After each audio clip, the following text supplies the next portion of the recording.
Hey, Melissa. Hello. Hey, Melissa, how you doing? Hey, doing good. Eric is here too. He just came on. Hold on a second. You are not in the game room. You're not in the game room. Can you hear me? Sure. You're not in your room, of your workplace. Oh, me. Yeah. Yeah, no, I'm in my basement. Oh, you're in the basement. Okay. Furnished basement, it looks like. Yeah, yeah, it's pretty nice. My cat thinks it's the new apartment. He doesn't go into the rest of the house. Yeah, in case we have to, there was a tornado watch the other night, and I said, we might have to bring the cats down the basement. It'd be not nicer if it was furnished. That's where their litter box is and everything. Aw.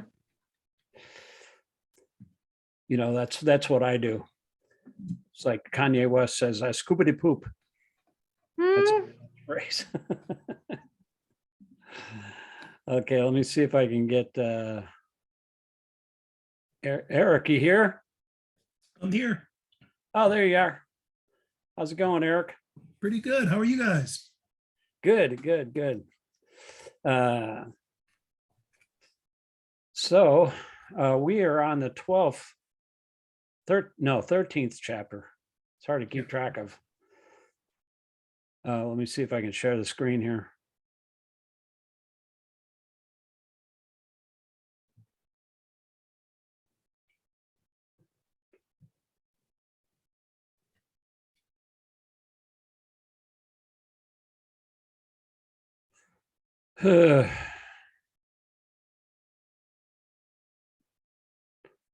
Now, for some reason or other, it's not coming up.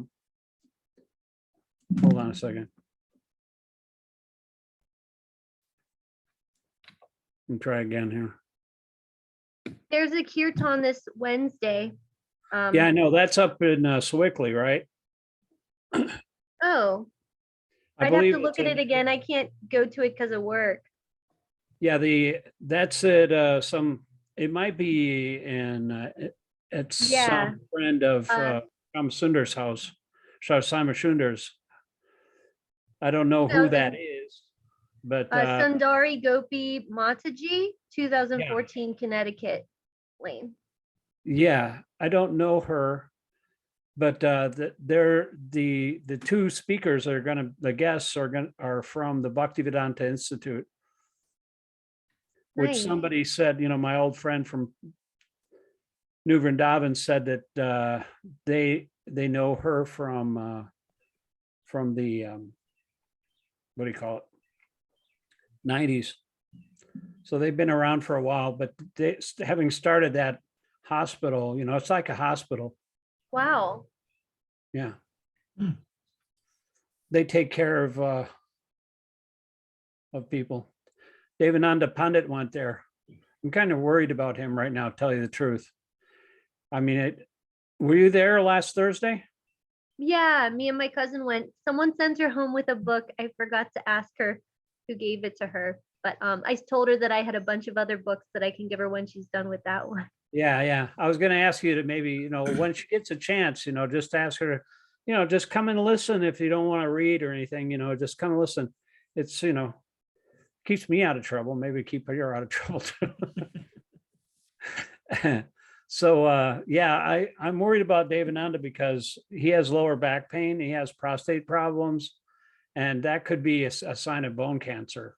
I mean, fourth degree bone cancer, So I told him, my wife said you got to get that checked out, and so he's going to go somewhere on Thursday for some other thing. He's going to have that looked at the same time. But,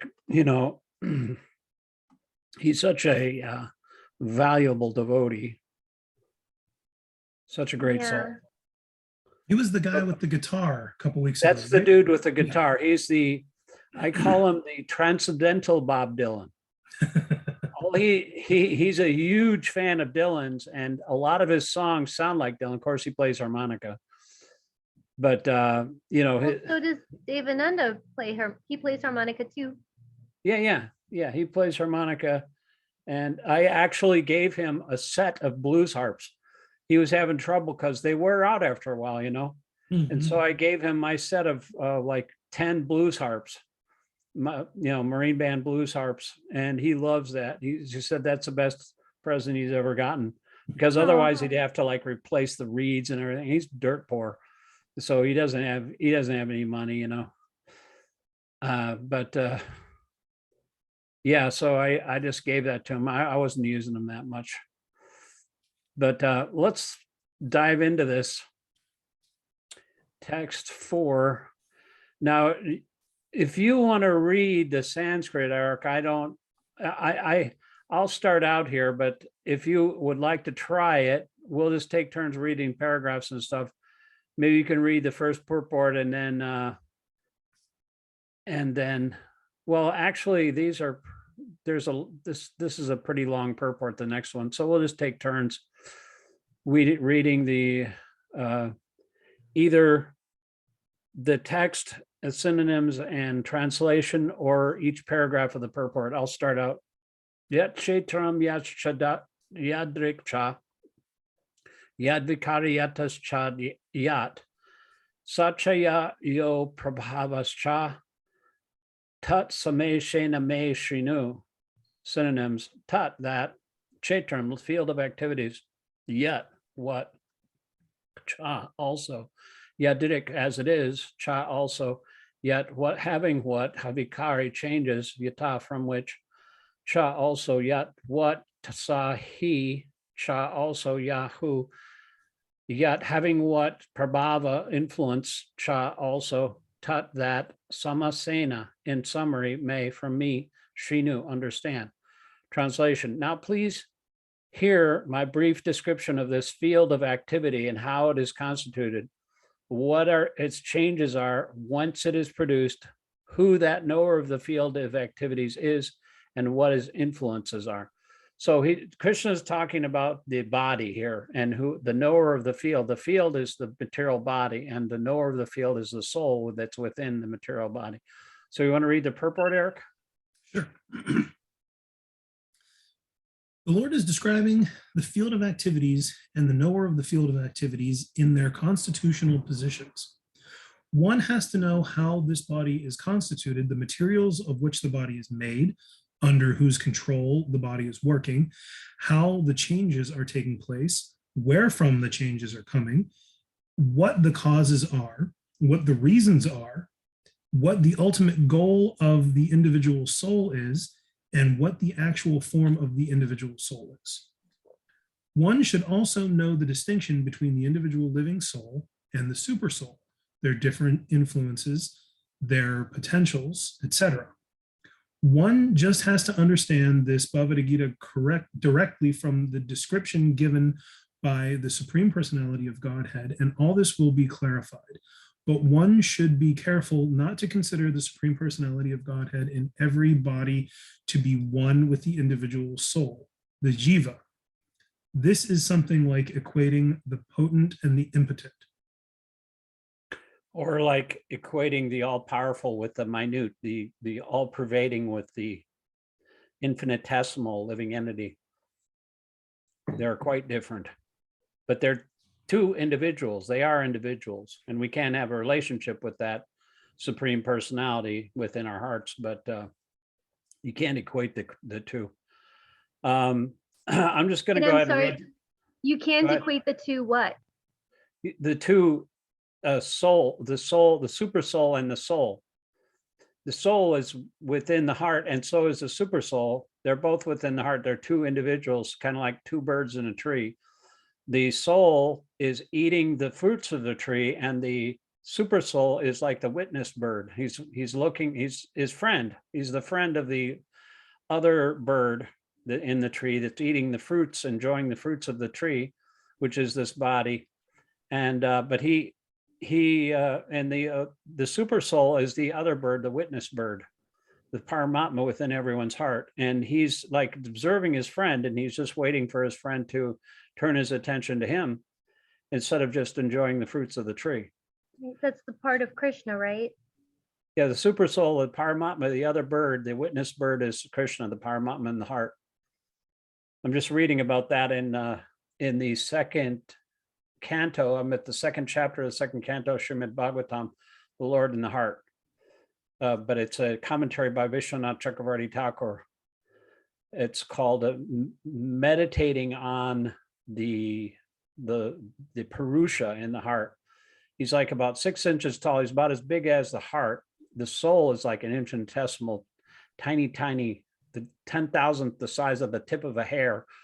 But the soul, the Purusha, the Paramatma within the heart is about, a few inches high, and he has 4 hands. He's the super soul.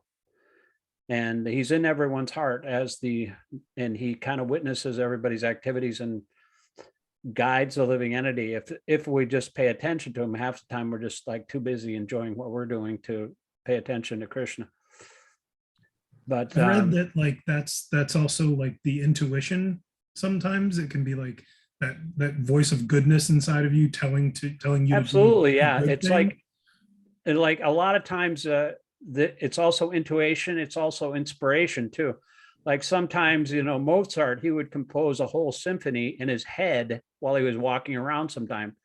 And those kind of things, they don't happen like with the chemical reactions in the brain because it's too complex. So it has to be given from some outside source. So if one is performing austerities, one's thinking about a problem or trying to do something, the Lord helps you in the heart. And sometimes, like there's like a scientist that was going like, he was trying to figure out something. And then he finally came to him one day and he said to himself, Eureka. It all of a sudden is like there's a mathematical equation or something came to him. And these things are not ordinary. This is inspired knowledge. It's coming down from a higher source.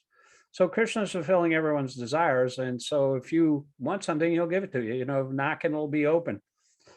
If you just, Krishna is supplying all the desires of all the living entities. So if you want anything, whether you have no desires or all desires, or whether you don't have any desires at all, you should still worship Krishna for everything, because he can bestow upon you whatever, you want. Of course, a pure devotee doesn't want anything. He just wants to serve Krishna. That's the bottom line. The devotee has no desires to be fulfilled. He simply wants to please Krishna. That is the goal of the devotees. I'm going to read the Sanskrit, and then we'll take turns reading the paragraphs, Melissa. All right? You don't want to read the Sanskrit anyway, right, Melissa? Not really. Okay. If that's okay. I don't want to mess it up. Yeah, I mean, I used to be really bad at it, but I've been reading, for like 7 years, and Krishna kind of trains you up, after a while.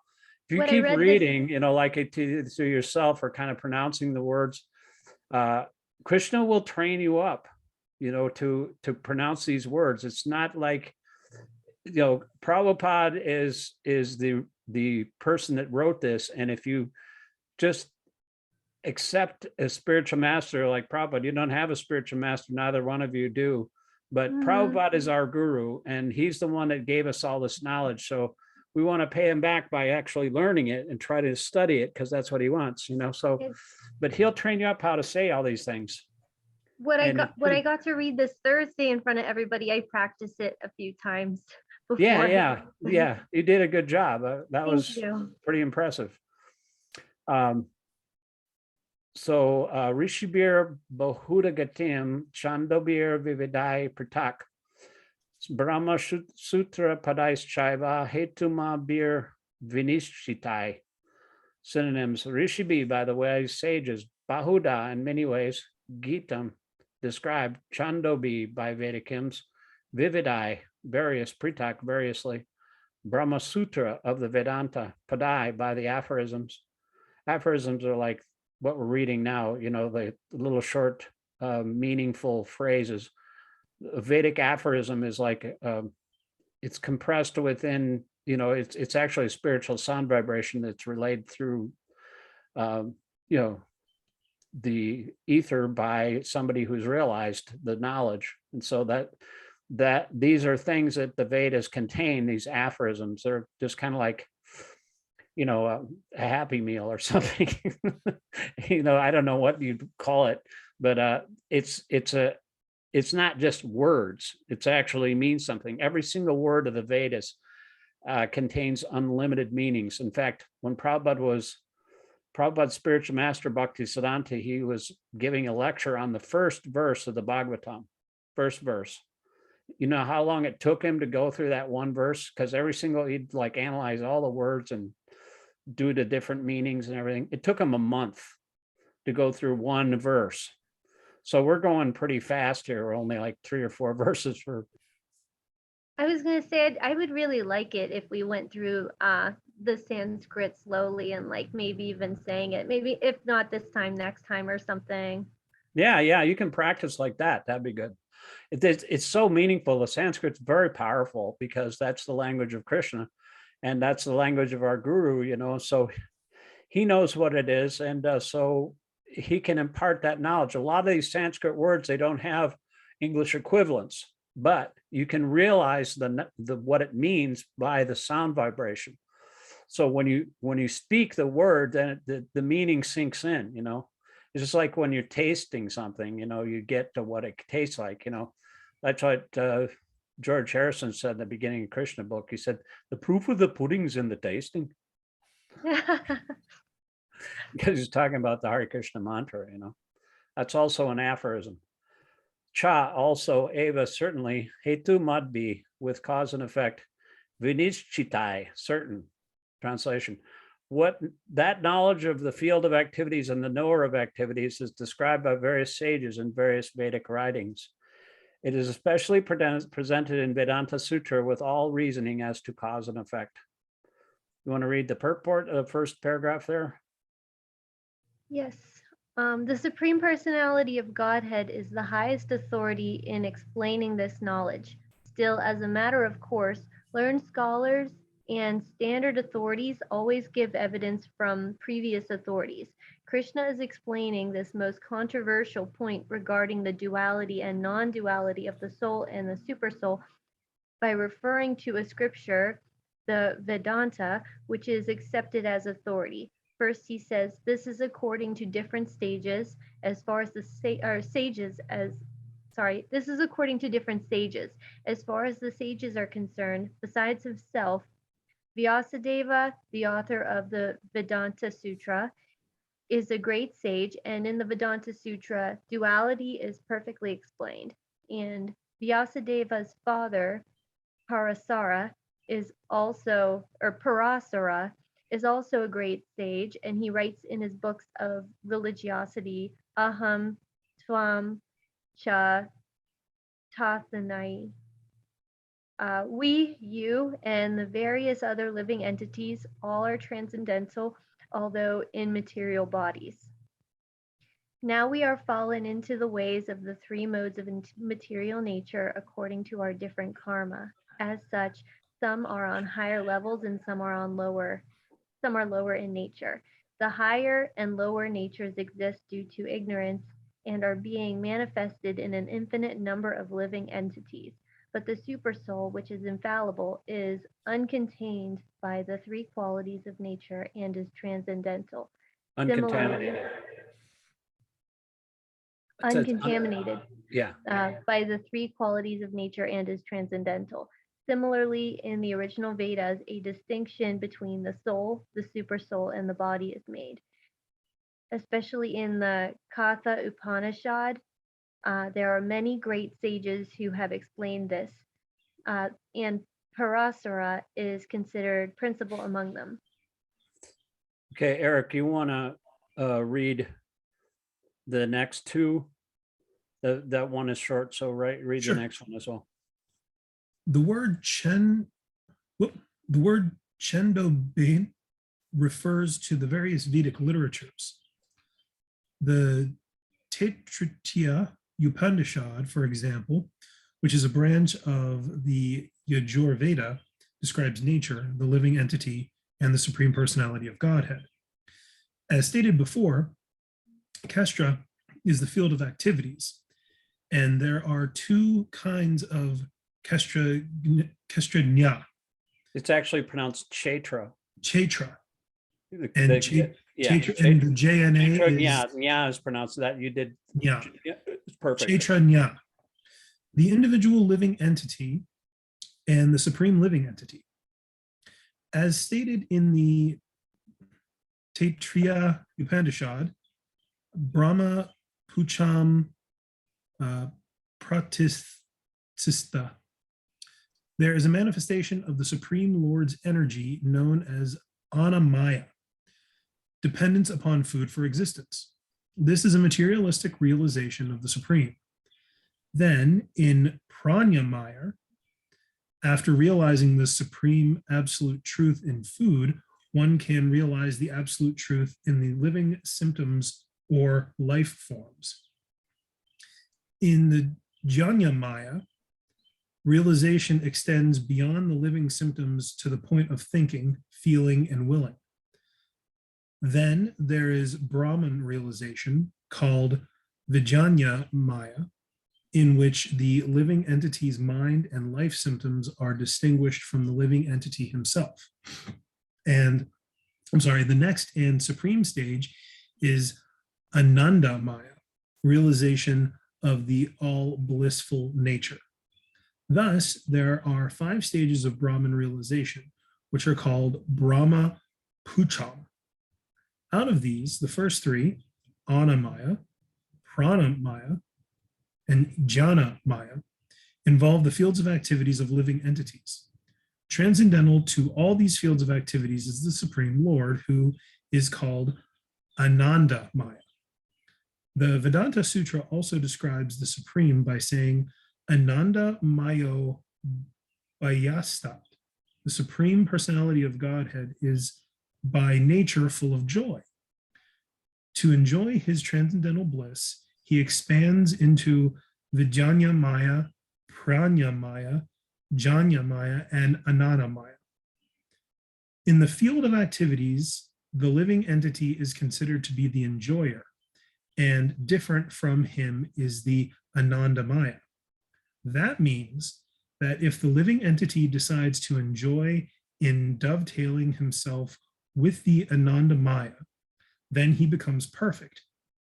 This is the real picture of the Supreme Lord as the supreme knower of the field, the living entity as the subordinate knower, and the nature of the field of activities. One has to search for this truth in the Vedanta Sutra or the Brahma Sutra. Yeah, the point is that there's these different stages. The Anamaya is like a very base category of the absolute truth, in which living entities depend on food. That's just very basic. And then the other one is like the force, the life force. I was born on the 4th of May, so may the 4th be with you. The force, the force, may the force be with you. The force of life symptoms of living entity. That's the other one, a little higher than that. And then Jnana-maya includes the mind and intelligence. And then above that is Ananda-maya, which is absolute truth. Now, Ananda means bliss. Krishna is always blissful. Have you ever seen pictures of Krishna? I'm sure you have. You ever see him like out and back smoking a cigarette or something?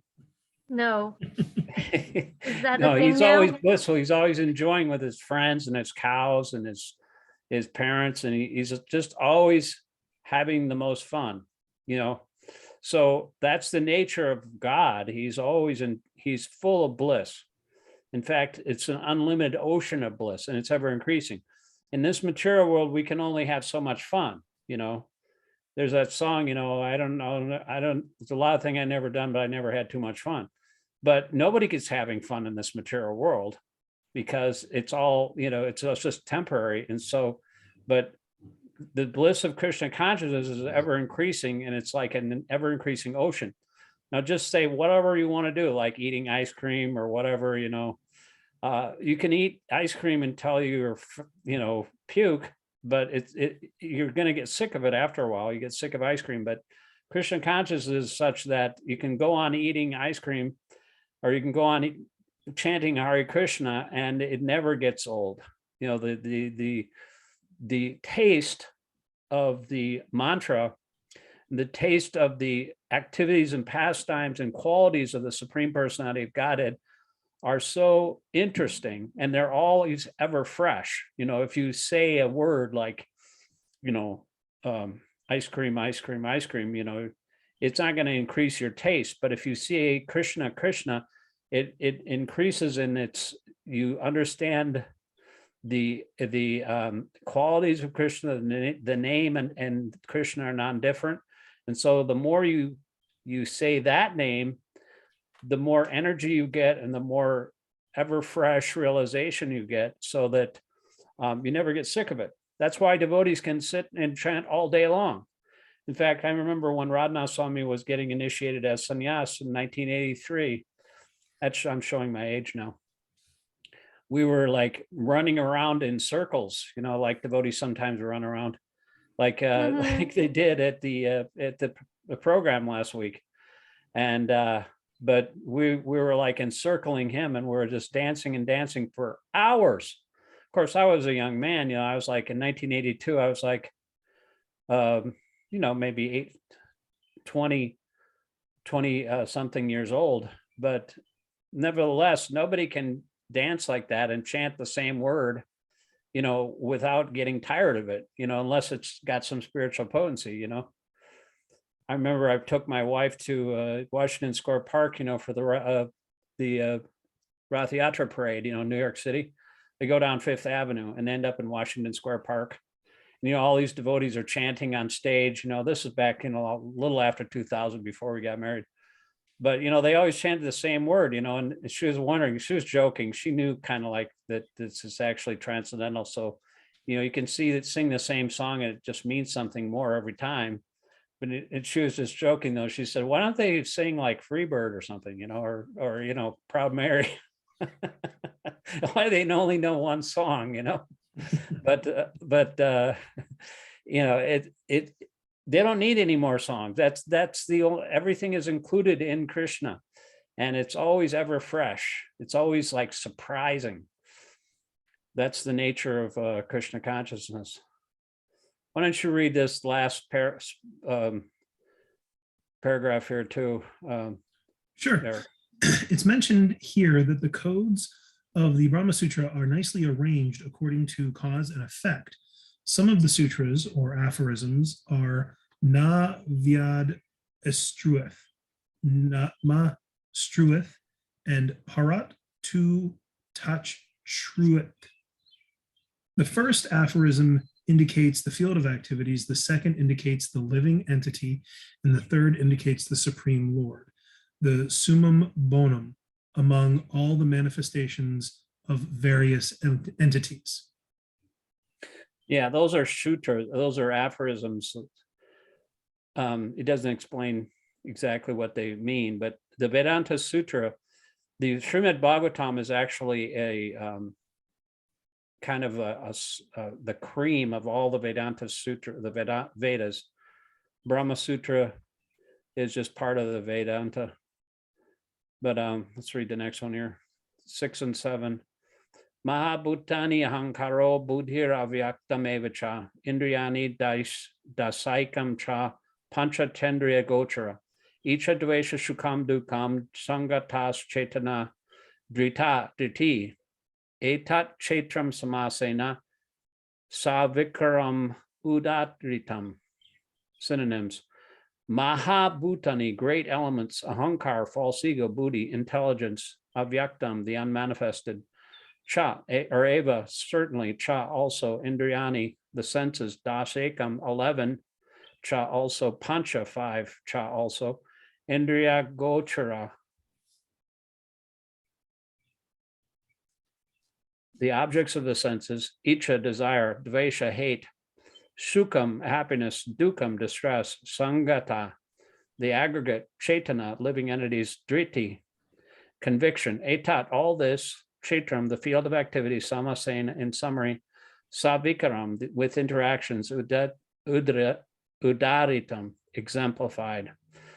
Translation, the five great elements, false ego, intelligence, the unmanifested, the 10 senses and the mind, the five sense objects, desire, hatred, happiness, distress, the aggregate, the life symptoms and convictions, all these are considered in summary to be the field of activities and its interactions.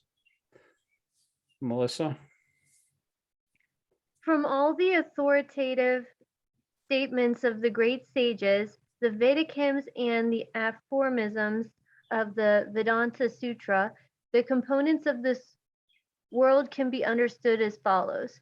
First, there are earth, water, fire, air, and ether. These are the five great elements, Mahabhuta. Then there are false ego, intelligence, and the unmanifested stage of the three modes of nature. Then there are five senses for acquiring knowledge, the eyes, ears, nose, tongue, and skin. Then five working senses, voice, legs, hands, anus, and genitals. Then above the senses, there is the mind, which is within and which can be called the sense within. Therefore, including the mind, there are 11 senses altogether. Then there are the five objects of the senses, smell, taste, form, touch, and sound. Now the aggregate of these 24 elements is called the field of activity. If one takes an analytical study of these 24 subjects, then he can very well understand the field of activity. Then there are desire, hatred, happiness, and distress, which are interactions and representations of the five great elements of the gross body. The living symptoms, represented by consciousness and convictions, are the manifestation of the subtle body, mind, ego, and intelligence. These subtle elements are included within the field of activity. Anybody have any questions about that? It's a lot. Really, This is like a study. The study is called life. Shankya Yoga, the 24 elements. And they're just manifestations of the material body, the field of activities. Go ahead, Eric. You can read to the end. You can read these 3 paragraphs here. Sure. Yeah. The five great elements are a gross representation of the false ego, which in turn represents the primal stage of false ego, technically called the materialistic conception, or tamasa buddhi, intelligence in ignorance.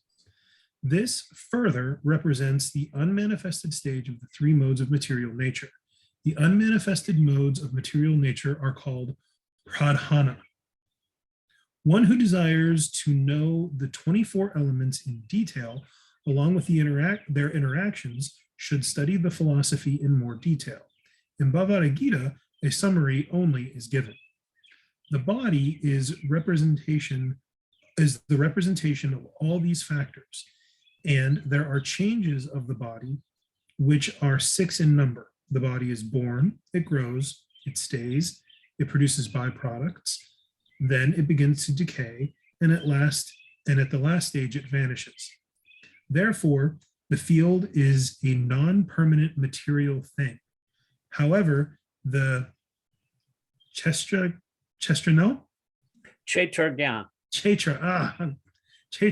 thank you. However, the Chaitranya, the knower of the field, its proprietor, is different. Yeah, so the soul is the knower of the field. The soul is actually above the intelligence, and the intelligence is above the mind, and the mind is above the senses.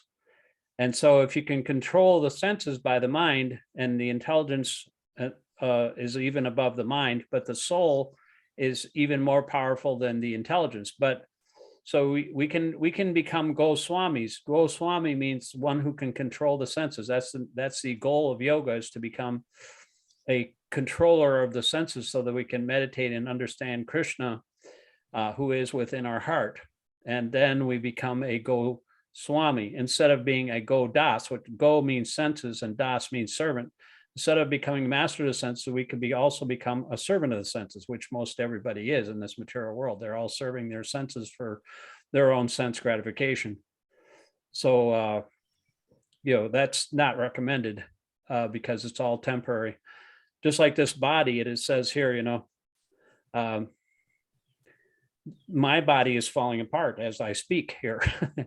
I'm getting all kinds of wrinkles. I'm 67 years old this year, and I'm getting all kinds of wrinkles in my arms. And, they had a chapter in the Bhagavad-gītā where the king, or one of the old kings, his friend, or his cousin, was trying to convince him to leave home, because he was inimical to the Pandavas, but still the Pandavas kicked their butt. And he was living in their kingdom, living in the castle, even though he was very, very old, and receiving remnants of food from his enemies. They were so kind that they just allowed him to stay there. And he said, no, you should leave. You should get out of here. He said, your teeth are loose, your liver's defective, you're coughing up mucus. The light is turning red and is turning yellow, and it's just about to turn red. So you should leave home and go to the forest where they used to go. That's a stage of life. And before the body completely it leaves by itself, you should prepare for liberation by going and to a solitary place and quit your body like that. So that's what they used to do. And that's actually one of the things that are recommended in the Vedas. You got to leave home because everybody's attached to their family members and their house and everything and their pets. It's you got to get rid of all these attachments, because then you can think more of the spiritual things at the time of death. Does anybody have any kind of questions about whatever we have done so far in this chapter? Because we only have a little over 2 minutes left. When did that practice stop of the, old people going into the forest? Oh, well, Vanaprastha, people still do that, but it's called a Vanaprastha. Vana means forest, and it's an order of life. There's 4 orders and 4 ashrams. Ashram means different stages of a human development, like brahmachari ashram, brahmacharini. Brahmachari means you live with the guru, and then you're trained to understand the Vedas. They give you mantras to chant, the guru does. And then after that, you can enter into grahastha life if you feel you have to. If you're attached, most people do, especially most men. Most people have to be married.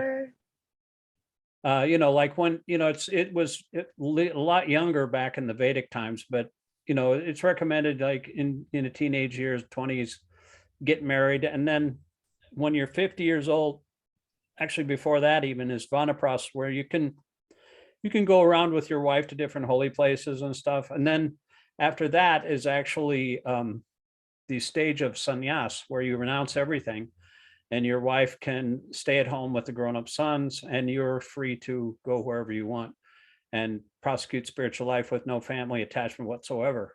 So that's just a stage of detachment. But it's still going on. Even in ISKCON, there are Vanaprasthas, and they have no connection with their family, or else only limited. But they're sannyasis, like Radhanath Swami, he's a sannyasi. But there's no sex life for sannyasis or brahmacharis or vanaprasthas.